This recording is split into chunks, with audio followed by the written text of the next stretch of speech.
Hey, what's going on? Nick Unsworth here, and I'm just making this video in my spot right here in PB San Diego. And I'm really excited for you guys because this is going to be a phenomenal episode of Life on Fire TV. And here's why. Because today I'm going to share with you behind the scenes with Gary Vaynerchuk. So before we dive into the actual behind the scenes in his office and all the great, crazy cool content that came out of me being in New York at his office interviewing Gary, I'm going to share with you how this all came about, because it's a really interesting strategy on what we did to get Gary and how we've basically tied that into our business model. So what I decided is that with Life on Fire, I wanted to take and create what I call a quantum leap in growth. So I'm all about branding, I'm all about positioning. I run a ton of Facebook ads, and throughout my career, I've done that, and I've been able to sell a business by creating really fast growth and really fast brand positioning, right? So by going out and getting Gary Vaynerchuk, what we did was we knew that he had a book coming out. So by networking with other people, I had networked with a guy named Lewis Howes, who's a really good friend, and he's just an absolute rock star. He's got a great podcast as well. And so Lewis got me connected with Gary Vaynerchuk's staff. We decided to then go out and buy over 2,200 physical books from Gary Vaynerchuk.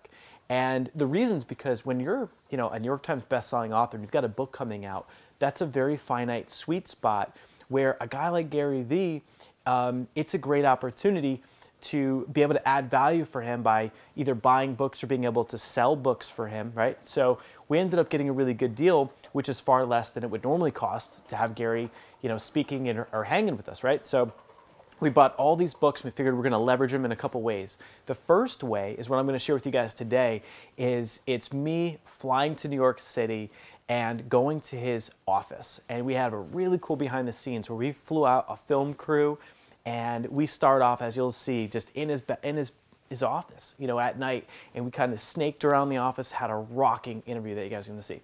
From there, we also leveraged that all the way to having him come out to San Diego for our live event. We did a big raffle. We picked him up in a Ferrari. It was crazy. And you guys, I want you to just plant the seed. We've got that we're going to be sharing with you guys very soon as another podcast episode as well. So today, it's Gary Vaynerchuk behind the scenes at his office in New York. It's so super cool. So follow me and let's have a look and see what's going on behind the scenes.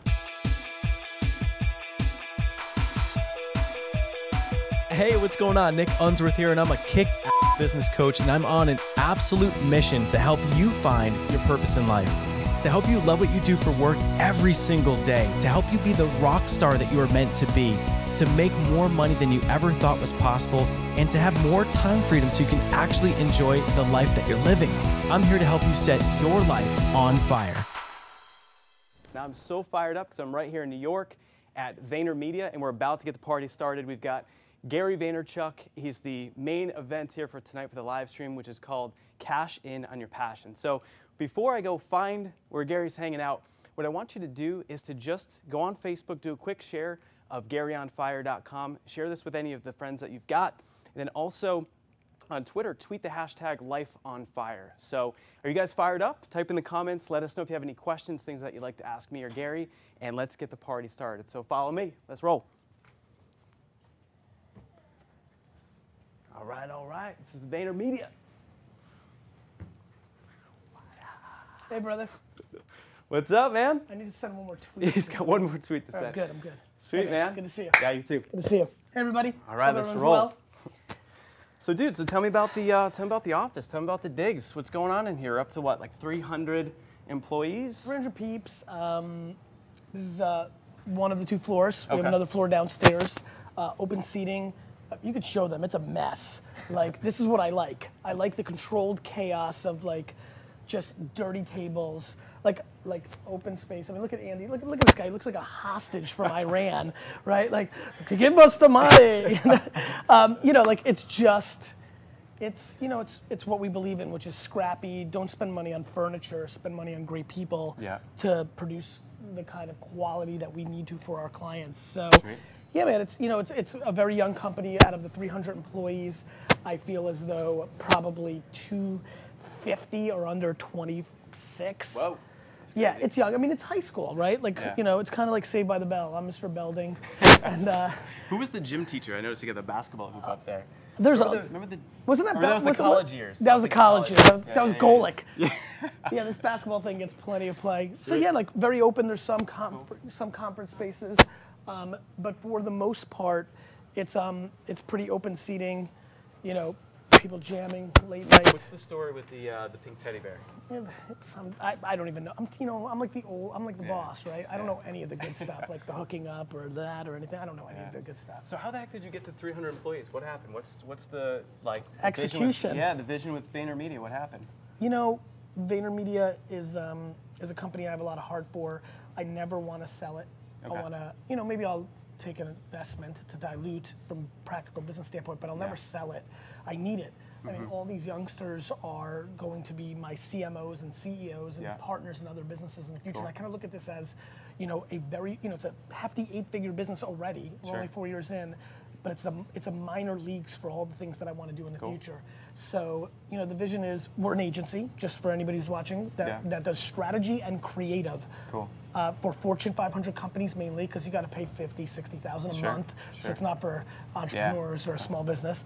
And we do the videos, the infographics, the tweets, all the creative that goes on Facebook, Twitter, Tumblr, Pinterest, Instagram, Vine, all that stuff. Okay. And then we do the strategy. Hey, you need to be here. You need to focus on this. This is how you actually sell potato chips. This is what you need to focus on. Have you heard about this new Vine thing? Which we got 38 brands on Vine the day it came out. So, you know, strategy and creative. And I want to mention one thing too, that you said that this is your baby, that he's not going to sell it.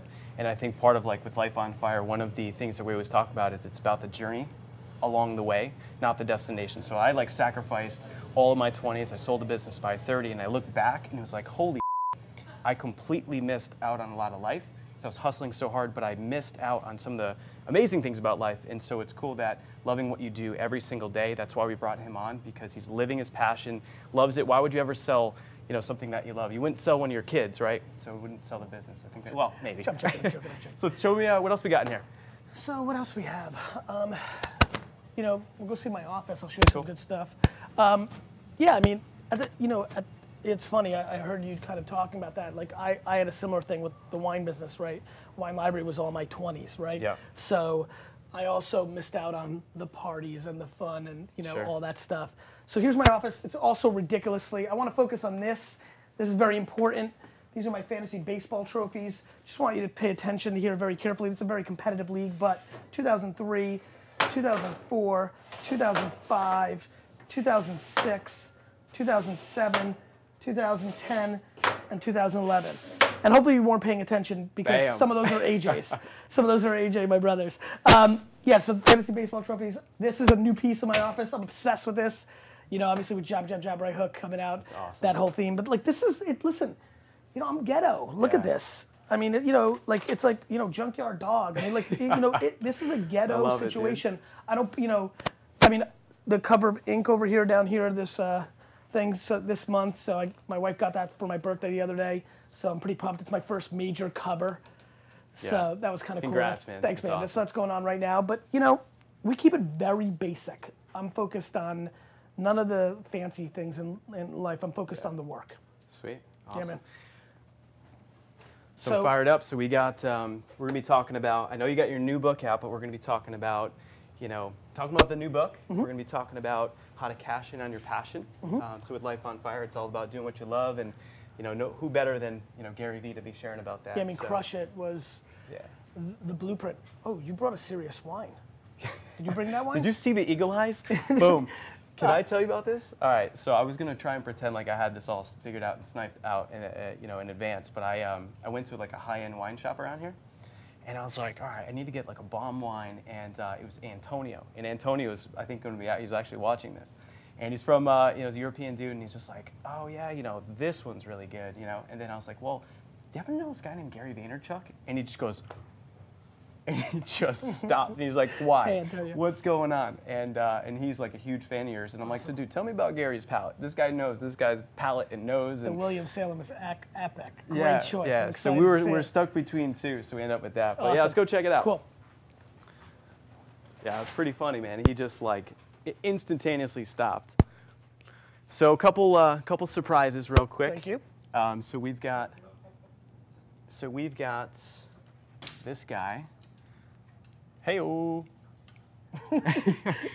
Technical difficulties. Cool. So we got this guy for you. Yep. Appreciate and he said that you are a Cabernet Franc. Wow, Antonio connoisseur. really knows. I'm a big fan of Cabernet Franc. Paradigm's and then great. for Nathan, Yes. doing a hard work on the book launch. I like that you called him Nathan. I By gotta the go way, by the do you full know name. this? It's his birthday today. I know. We got a 1942. I love it because that's the year he was born. He looks young, guys, but I'm telling you, Born in 42. He looks young. Awesome, man. Well, cool. So Cool, man. Thank you. grab a That's seat. very nice. You bet. Thank for you. sure. Where do you want me to go? Right here? Yeah. Cool. And so before we go to the next step where we start talking about, how to cash in on your passion, all that good stuff, I want to give away an iPad first. So we've got 3 to give away. Okay. Here's how it's going to work. Ryan, you good to go on this? All right, cool. Awesome. So the way it's going to work is I'm going to ask a very simple question about Mr. Gary Vee. Okay. And all you have to do is type in the answer to the question, and the first person in the comments is going to win the iPad. And then when it's we announce your name and that it's you, you just email. Rita, get ready. You just email support@lifeonfire, and we'll get you the prize. So this is a very basic one. Get ready for this. And the question is, in what state is VaynerMedia located? Right here. Boom. Okay. What do we got? The answer is, of course, New York. And so Ryan will let us know who wins, and then we'll ship this bad boy out to you. I think we've got a lot of people responding. Did you get a lot of answers? Yeah. That was such an easy question. I know. I'm pissed. We're going to make the next one a little harder. The next one's going to be, what's John Troutman's favorite Riesling? Let's now bring it, peeps. Show me. Yeah, that's what I thought. Trouty, did you see the Cab Franc? Yeah, I need to see this. That's what I should have did. Yeah. Yeah, all right. Cool. So, and Ryan, I guess once you figure it out, just let us know. Ryan's dead right now. We're going to go have through no all the more video production. You know what's crazy though? What Ryan's doing, I used to do this on Ustream all the time, and it was impossible because you get so many answers. But I was doing it all myself, so I'd have to like stop the show, scroll up, and like, hey, Peter, you won. Remember, I sent somebody an Xbox to Hawaii. Never thanked me. I'm still a little bit pissed about that. Yeah, That's Keeps pretty being messed a up. gangster. Yeah, I'm a little bit upset. Really messed up. All right, good. We'll figure it out throw that this winner down. later. Yep.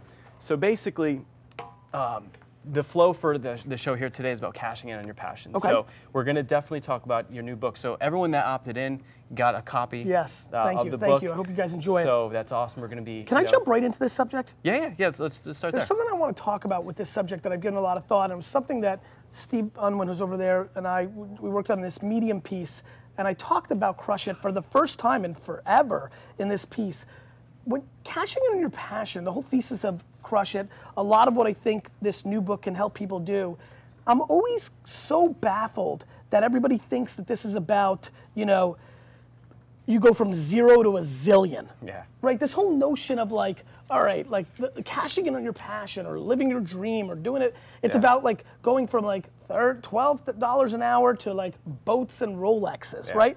And this thought to me that I want to really kind of restructure is, let's make it a little more practical. Make it a little more realistic. Yeah, like if sure. you're making 40K and you don't like what you do, and you don't have a place to grow within that organization or what it is, the thought of them making 70K, talking about vampire novels day in and day out, becomes very attractive if that's what you like. And I think that's the practicality of the internet that I think a lot of people are missing, which is that it doesn't need to be this showy, like, look, those infomercials from back in the day of like, first I was sad, then I'm on a boat with chicks.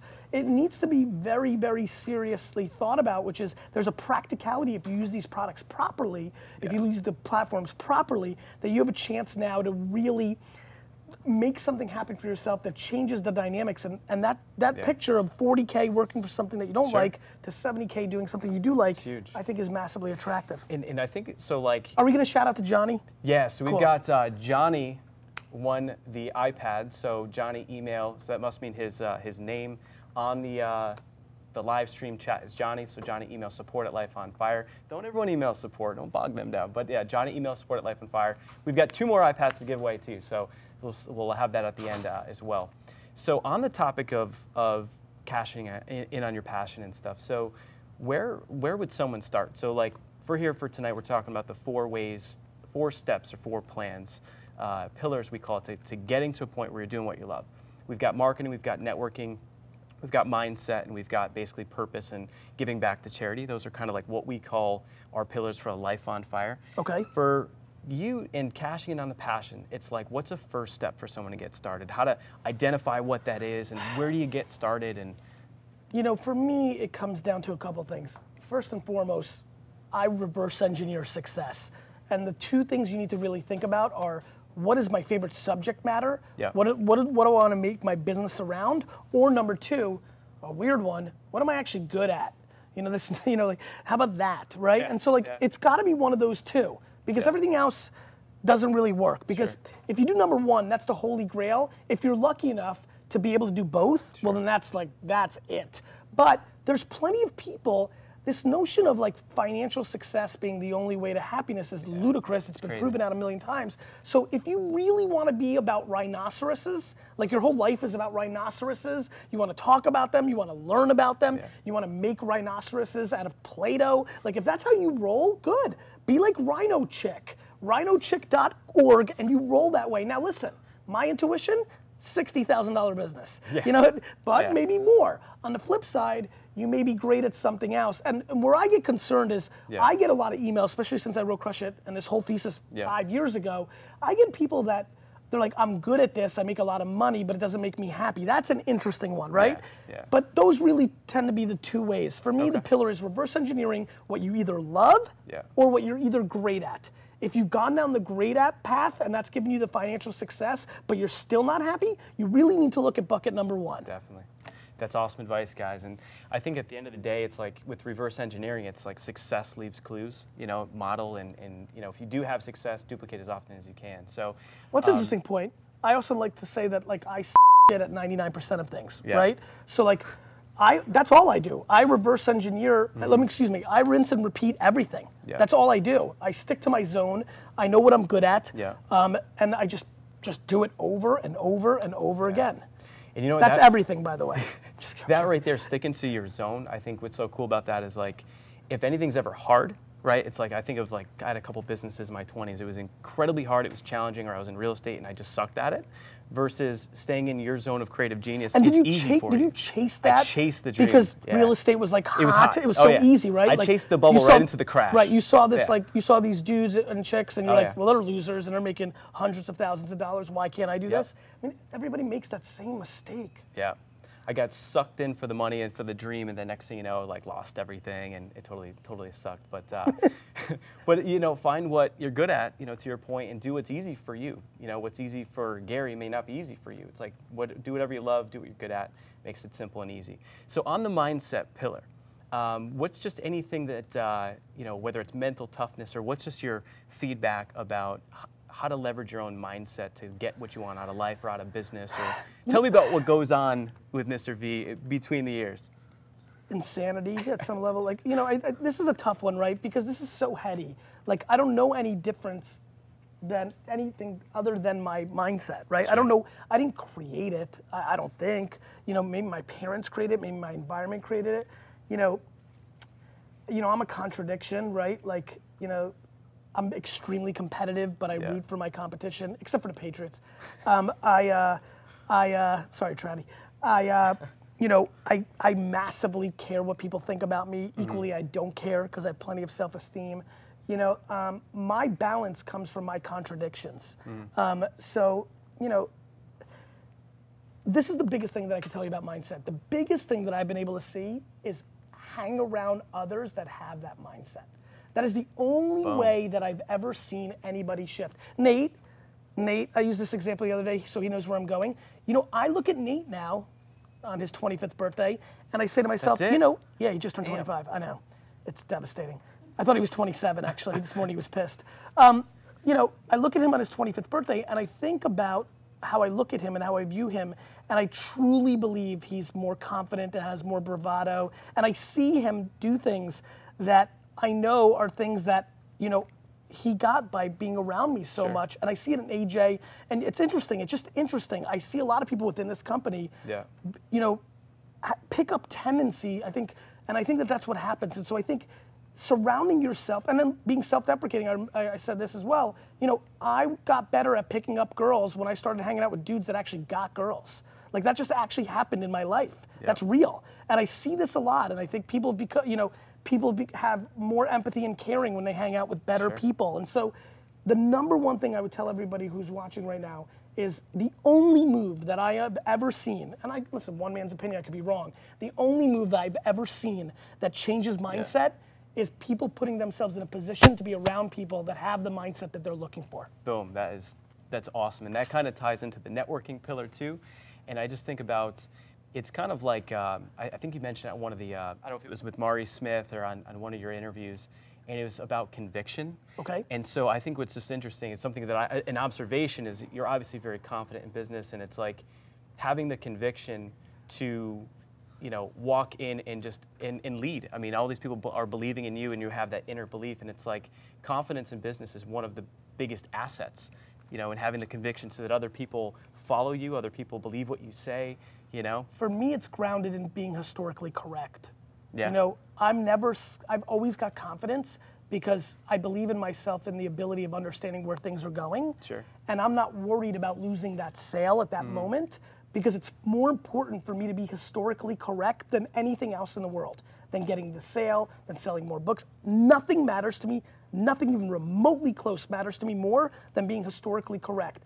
Thus, when I go into pitches or new employee meetings or anything, that's always my mindset. And thus, I'm saying things that I'm saying them with conviction because I know what my finish line is. Sure. And I think that has worked very well for me. Okay. And so historically correct, so basically, tell us a little When bit about everybody said I was an idiot for launching WineLibrary.com in 1996, because why wouldn't you open a second liquor store instead of this computer thing? I'm not putting my credit card into a computer. This is silly. What is this thing? When I did that, everybody said I was wrong. I was right. When I started doing Wine Library TV at the height of Wine Library, I have this huge business. Now I start doing this show every day. Everybody's like, why are you doing that? You're taking away, you're not growing this business. Meanwhile, Wine Library TV is the catalyst to why we're sitting here right now. And so in 2009, when I started making Gary... And also why Antonio got the Cabernet Franc. And why Nate was born in 1942, and it's all this stuff. And so, the other thing is the big one, the one that gets forgotten very quick. It's really interesting. I started making business videos in 2009 at the height of Wine Library TV. And a lot of people were like, why don't you stay in your lane? Why are you doing this other thing? Tons of people on the back channel were like, you're giving up all this equity. You're on your way to become the next Robert Parker, this, that, and the other thing. And I was like, because I'm equally a businessman. It's who I am. I always said to people, I was a businessman before I was a wine connoisseur because it's just in me and I wanted to talk about it. So, listen, VaynerMedia, all my smart internet friends were like, why are you starting a client service business? Go raise a bunch of money and start a product. Meanwhile, look at Nikki there with her backwards Nets hat. She's the executive producer of all this. I know, she's got her own show coming. All these amazing people are not in my world. If I did a startup, being lean, 12 people, I like people. I like having them around. I like what we're gonna all do together in the future. So when you're thinking 20, 30, 40, 50 years out, and let me tell you something, I'm gonna say this with all due respect, most of you aren't. Let me say it again. Almost all of you are not. And everybody's thinking so short term, the next 24 months. How do I make my first milli? How do I do this? Oh, I'm over here. Most of you are not. And so, to me, that's the problem. Everybody's worried about 2-3 years from now, and I'm worried about 2-3 decades from now. It's huge. I mean, what I'm pulling out I of like that. Stun one.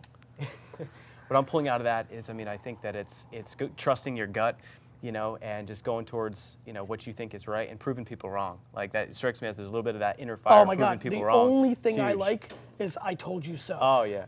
Nate, good. I need a I told you so t-shirt. Can you get on that? Like, I told you so is the most delicious coming out of my mouth. I love it. I need it. I live for it. And not from a negative standpoint, from a equity building standpoint. Because let me tell you something about I told you so. You've only got to say it once. Because now you've got the equity and now you're building off of it. And what it does for me, personally, to be honest with you, because I want you to understand that it's not coming from a dark place. Do you know why I love I told you so? Because it builds me speed in the future. I value speed over anything. When you're debating if something's right, you're slow. So I need to be historically right because I'm always looking for speed. Having buy-in is so important to me with my partners, with my family, with my team. And the more I can be historically right, the more equity I build, the more people are like, all right, well, he's been right about, and it's away you go. Definitely. And, you know, it's almost like, you know, with that speed. Can I admit something real quick? Go for it. I am devastated that I can't read the comments because the staff here is reading the comments and they can't get enough. They are literally the happiest people I've ever seen, and I'm pretty devastated. Good stuff. All right. Cool. I mean, I just think that, you know, at the end of the day, like I call it imperfect action, just taking fast action. Like you talk about the speed and just going at it, and it's like getting stuff done. I feel like the #1 thing that holds our clients back and our coaching clients is just, it's a combination of being stuck and also not having the inner belief that they're good enough or that they can do it or that they're worth the extra dollars or that, you know, they're charging too little and things like that. And it's like the speed of implementation, pushing forward fast and getting done. It's like when you, with Wine Library TV, just getting on. Do you feel a lot of people who are watching here are underpricing themselves? Oh, big time. So let me tell you a big thing about VaynerMedia. So let's stay on the subject. I had no idea how to price this company. So I just kept throwing up numbers and doubling them in every meeting until somebody started laughing at me. And then I tried it again. Once you get 3 laughed in your faces, then you can kind of go back down. But the notion of pricing what you guys do, especially when you're an individual, from a coaching or mentoring or whatever you're doing, the fact that you're not raising your price every single time out the gate is a huge business building mistake. Definitely, it's huge. Great, great advice. And I think we're gonna tie back to what you said about originally with mindset, it's about surrounding yourself with the right people.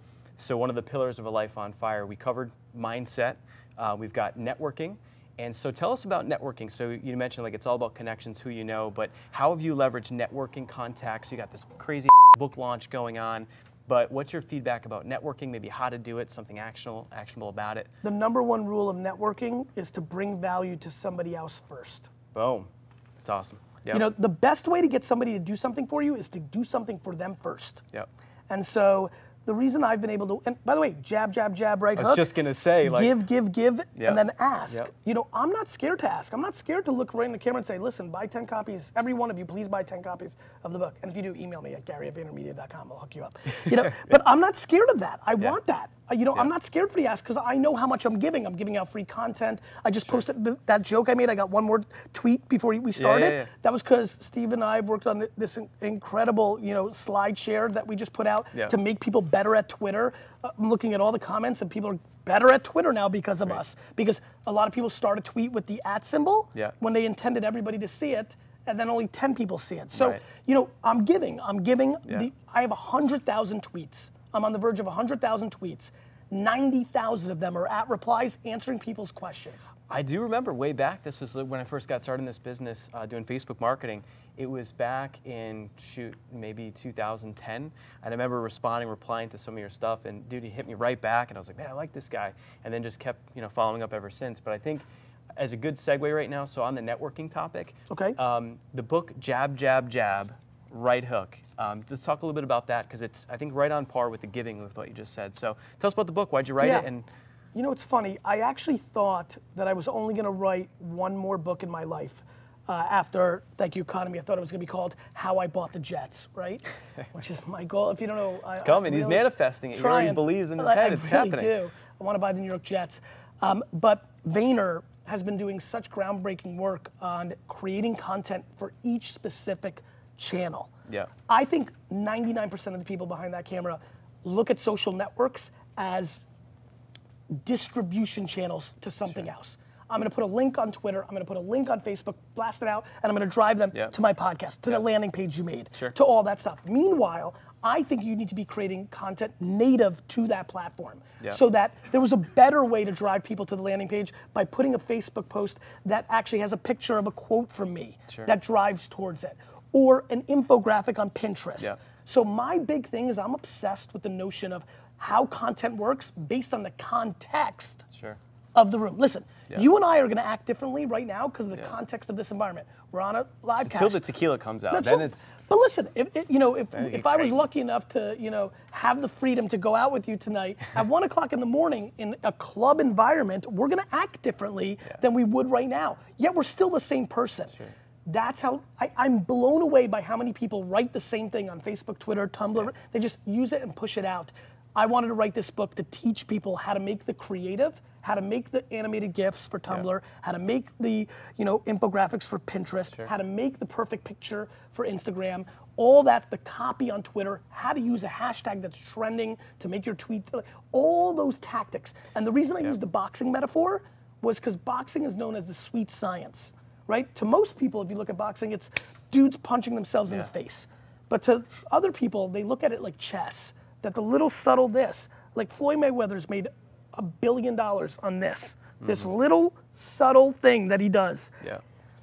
You know, that's how I look at social networks. I think about what time I'm gonna post, how am I gonna post, what's the colors in the picture, all that stuff. Yeah. And I wanted to teach everybody behind this camera and everybody in the world how to do it. And I think that's what's so bad about the book is that it's, I think, crush it for me, crush it, cash in on your passion, and like that for me kind of framed my mindset and helped me to go towards like what I love to do and like my whole life on fire, this business.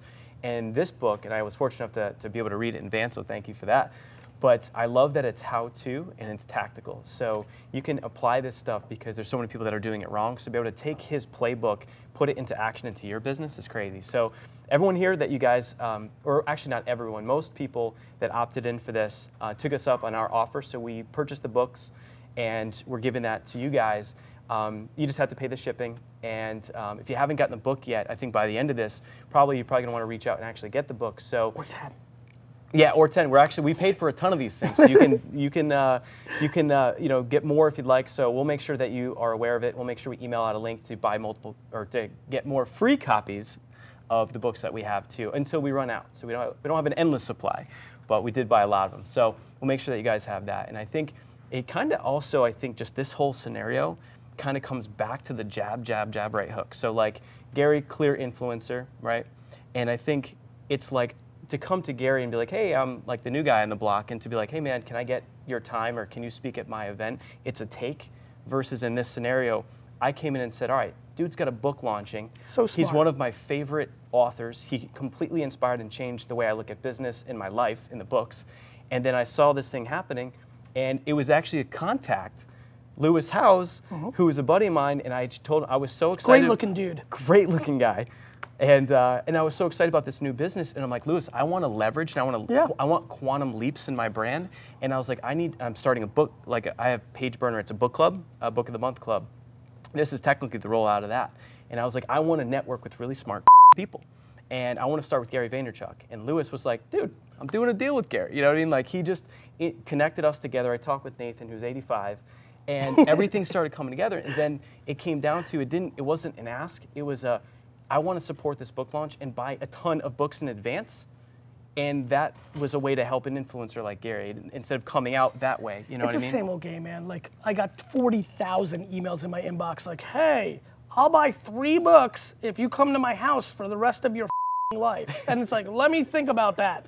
You know, I mean, it's like ridiculous, right? Yeah. So like, what you did well is you understood the value proposition of time. And listen, good for you that you can, listen, not everybody can afford to, but, and that's why I created like the 5 and 10 and 30 and a 60 book kind of offers. But yeah, I mean, that's what life's about. I mean, anybody who's confused that it's funny, let me say this. The #1 thing for me that I'm obsessed with is giving to somebody first because I want the leverage.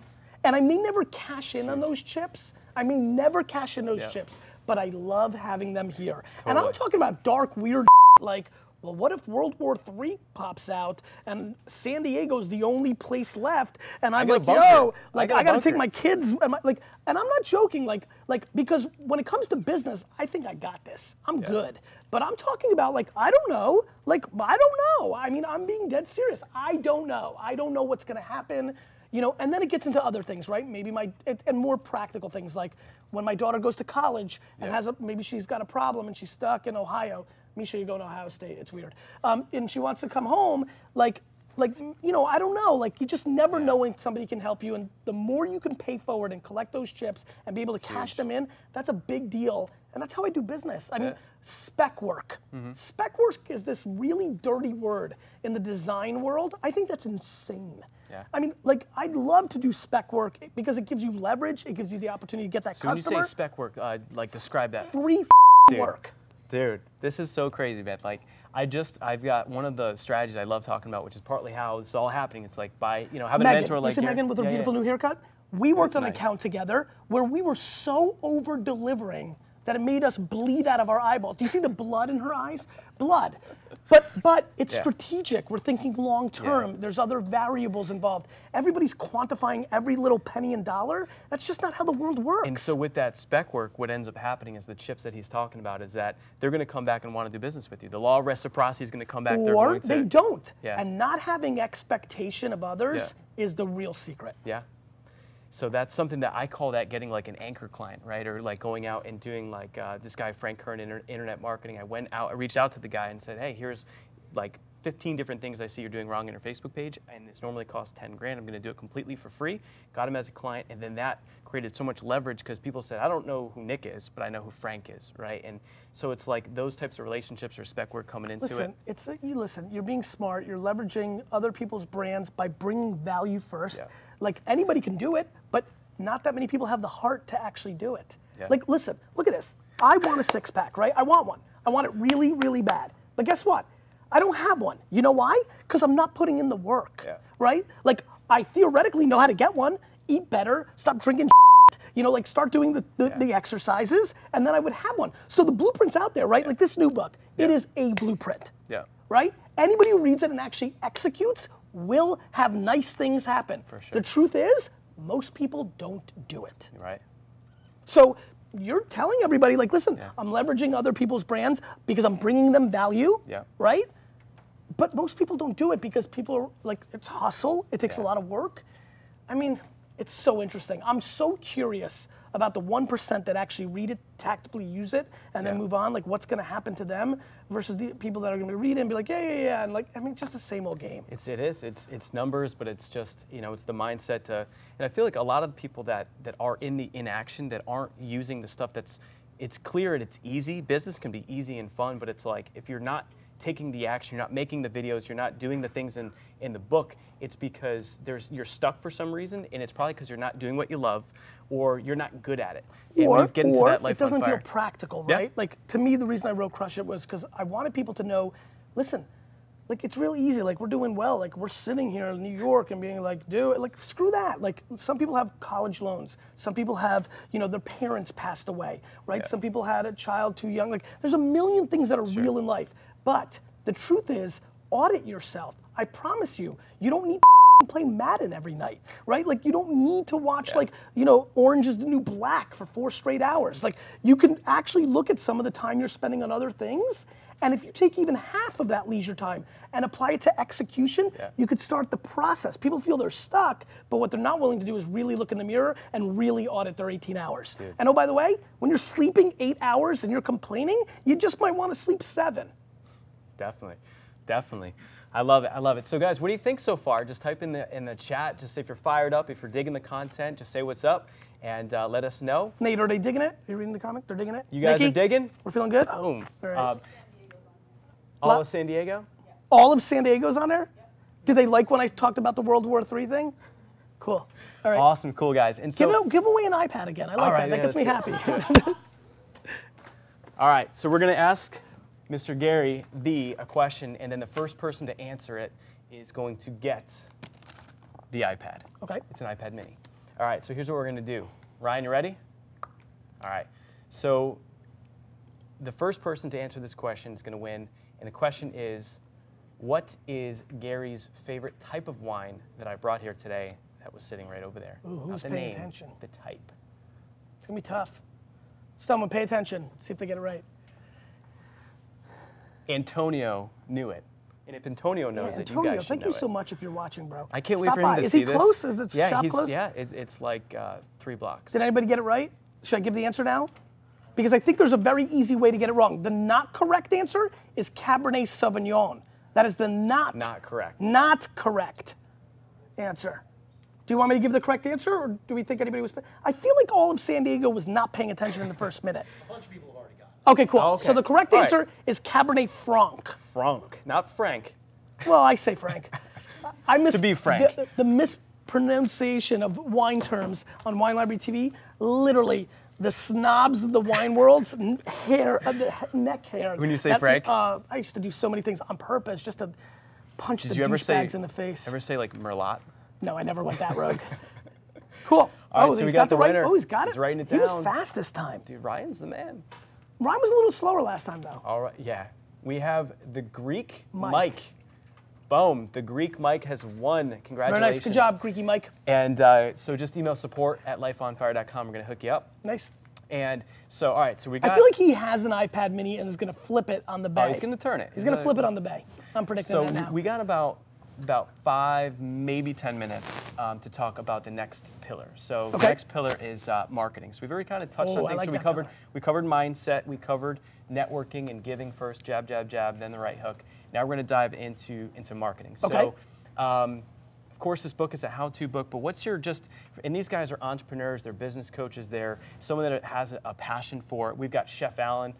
He's starting a business. He's got like this bomb smoothie that he's going to start, like, basically he's like Smoothie Alan, right? So he's going to take that and just dominate San Diego with smoothies. So we've got people that retail stores, or he's going to ship it? Yeah, he's going to do a model of basically like fitness and health and nutrition, basically fitness, combining that with smoothies, but making them very simple, consumable. Okay. And he's got a good model for that. Okay. So we have a lot of people that have found something that they love, and they're just going towards it. Jolene is starting her own brand for matchmaking and stuff like that. It's her own blog and personality brands, that kind of stuff. Like dating? Yeah. Awesome. Nate. She's good. Okay. You need to, oh yeah, I'll hook you up. Nate's going to open the San Diego office and work with her. All right. Sweet. So, so for marketing, what's some advice for entrepreneurs, and how to, what's a couple tactics you could say to just kind of get started, get around? It's a huge topic. I mean, yeah, it's a huge topic. Let's start with this. Again, very similar themes. I like to reverse engineer. Figure out who you want your customer to be, right? So Smoothie Alan needs to really think about, because one thing that people do is they price down. Yeah. Right? And I like to price up. So Smoothie Alan needs to say, listen, this is who I'm looking for, and I'm going to market towards people that can afford this. Yeah. And and that's a really important thing to think about. So I think about your pricing strategy. Yeah. Number 2, where are they? So I can give you real quick answers, Smoothie Alan. You need to really pay attention to Instagram and Pinterest, right? Because a lot of that demo is spending, I mean, the amount of time, do I have my phone on me? No. The amount of time that people are spending on their phone doing this is becoming ludicrous. And if you do not figure out how to story tell, at the end of the day, no matter what anybody who's watching this does, they need to do the following. They need to tell the story of what they bring to the table somewhere along the line where that end consumer is thinking about buying that thing. Huge. All right? Now, that used to happen on print, radio, television, things of that nature. That's happening more and more on the phone, in their screen while they scroll. The places to do that are Facebook, Twitter, Tumblr, Pinterest, Instagram. So they need to think about that. That's number 1. Number 2, the story. Yeah. What's the value proposition? Huge. Why Smoothie Alan instead of Jamba Juice? Why Smoothie Alan instead of Soul Cycle? And I understand that's the combo, but too many people think it's their thing. Yeah. What it really is their execution. Sure. So we're living in a digital world where we have more content than ever. We have more context and data than ever. Yeah. Twitter search. Nick, I'll tell you right now, Twitter search is grossly underestimated because people don't want to listen, they just want to talk. Sure. Right? And so that's a big one. I mean, there's a lot of things, but to me, have a home, a website, a blog, whatever that may be. Yeah. Use all the satellite products, storytell there, don't use them just to push. Yeah. That's kind of That's huge, and I love it because there's a lot of things that, so I'm like heavy into Facebook, heavy into getting to know your ideal client first, and then creating stories, building up that connection and camaraderie with your target market. We use Facebook ads like crazy. We're crushing it with that. But there's so many cool things that after this we're going to start doing stuff on Pinterest. We're not doing anything in a lot of these sites, so I'm excited about the book. No, to and it's true. And into those. even I myself, for all my spiel, like struggle in some mediums because some people are better at certain things. But like for your demo and like where you're going, animated GIFs on Tumblr. Yeah, see, before your book, I had no clue what that even friggin' was. That kind of, you make one funny one from this and you link it to your world. Yeah. You get 80,000 blogs on a Tumblr. You got the whole 15 to 22 hipster world coming to you. So there's just a lot of things that can be done. I mean, Smoothie Alan needs to understand animated GIFs. Smoothie Alan's a private client. He's going to crush. This guy's got some really killer things up his sleeve, and he's ready to take over. So that's cool. All right. So one of the other pillars is it's all about what we call just a journey worth living. It's all about the adventure. So like within that pillar, it's about having some purpose in your life and your business. It's about giving back and weaving that into, it's kind of like the Tom shoes, or like in our case, actually with this event, we've got some things that we're doing. We've got an event coming up in January. We're going to be giving money back to Make-A-Wish. We're kind of tying it all together. But a lot of the business that I've had, I've woven in charity and to create a bigger sense of fulfillment, a bigger sense of movement. This is an interesting one. I'll tell you why. I love storytelling around all the things I do, like buy my books and all my businesses. I'm quite private with the giving. You know, I had a really interesting moment a couple years ago where somebody was, you know, talking about, you know, called me out actually on Twitter and said, you know, you always talk about buy this, do this. You know, all these other celebrities, internet celebrities, Z-list celebrity, you know, they're talking about all the charitable things they do. And I actually invited the kid to meet me at Starbucks by my house, went to my office, grabbed my tax report from a couple years earlier, sat down with this 23-year-old kid and showed him my tax. My sister's never seen my tax report. And I showed it to him and I said, I want to teach you a lesson, a good one, in a good way, but I was pissed. I said, you're falling for the trick of people leveraging charity to make them look good. I'm like, here's what I do, black and white. No, you know, unless I made that fake report, you know, here it is. And it's interesting, for me, it's a very important part of life. Scott Harrison from Charity Water had a big impact on me. Dude, I love charity. He said one thing to me 4 years ago that changed my course. He said, Gary, I know you. I go, no, we just met. He goes, no, I know people like you. Here's what you think. I've gotten to know you from your friends. You're a good dude, but you think you're gonna make this money and at 60, 70, 80, you're gonna give it back. He's like, you need to give back some of it along the way. And it's funny, it actually has impacted everything. That thesis has impacted the time I spend with my family. I've taken more vacation time now because I'm not banking on when I'm 60, we're gonna take 4 months off. It's impacted me in a big way, and so I do it, I believe in it. I'm thrilled if anybody wants to do public stuff. I'm on the board of Pencils of Promise. It's a public thing, I do stuff with them. Charity Water, it's funny that Nikki's here, she has a lot of heart and drives a lot of our success in that world here within Vayner. So it's important, but I will say this, be careful, because I think a lot of people do shit. I think a lot of people are hiding their objectives by layering some sort of charitable component against the actual business. And I think people are sniffing it out. And so I implore you to have the right intent. For sure. I want to really, the right intent. Cool. It's a huge distinction because it's not about, like, to your point of leveraging it just to get something out of it. It's more about the mindset and the internal, the fact that he goes to bed at night happy that it supported Charity Water. It's like, it doesn't need to necessarily even be public. Tom chooses public, you know, it could be something that you're doing behind the scenes. Like my business coach, she doesn't talk about what she's giving away, but she knows for her and her significant other, at the end of the day, their mission with their business is to raise money for charities out in Africa. So that at the end of the day, that's what gets them out of bed. That's what gets them to deal with the in the morning. And for me, money's, don't get me wrong, like everyone likes money, but it's not what makes me happy. And for me, it's like getting out of bed knowing that all the cool things, I'm helping my clients, but at the end of the day, I'm donating along the way. And that's a fourth pillar we call a journey worth living, because every single day, you're making those donations along the way, not just waiting to the end of your life when you're donating then. And you start getting in that giving mentality and having that kind of gratitude, and your world starts to change. I've made donations when I was dead friggin' broke, when it was like at the grocery store and I'm like credit card and groceries, and it's like, do you want to donate $1 to like breast cancer thing? And I'm like, it, like I'll find a way, you know what I mean? Boop, and I did it. And it's like at the end of the day, you start thinking with that abundance, it just, things happen faster. The other reason you did that was you're a young guy. You knew in your heart could find a way. But you also knew where you were going to end up, right? Yep. Like, listen, I got something to tell you. When I had $61,000 in my bank account in my early 20s, I lost 22,000 of it in one weekend in Vegas. And I remember thinking about that. And I was like, why did I do that? And the reason I did it was because I just knew where I was going, right? Like, I was like, I enjoyed that devastation in some weird way. And so when are we going to Vegas, man? Yeah, I mean, I stay away now. It's really, I finally hit that place where I can't win enough, but I can lose enough. You know, it's kind of, but it's interesting. I wanted to say that because it's a story I've never really told, but it's the same thing that happened to you. It's a mindset of, the reason I was willing to do that is I know where I'm going, and I'll never be able to have this time again to enjoy this way. Not that it was that enjoyable. And that's why he's here. That's a life on fire. It's like, and when you said it's impacted his family and things like that, it's like that fourth pillar we talk about, planning your adventures first. Like, I have a vacation planned in December 1st, and like when you or taking a week off a month. Sounds crazy. I have a friend, Shanda, God bless you. She was like, she takes a week off a month, and I was like, that's crazy. That's crazy, right? As soon as I started scheduling that time in first, it's like when you go on vacation, then all of a sudden you get all the done before vacation. I was able to start doing that. And it starts to create leverage in the business in other places. So if you, like, my mistake when we're doing the office tour I made when in my 20s was I just killed myself as a workaholic, and it was just chaos. Versus if you can schedule that time first, give back, things like that. So, but at some level, let's call it what it is, right? Hustle.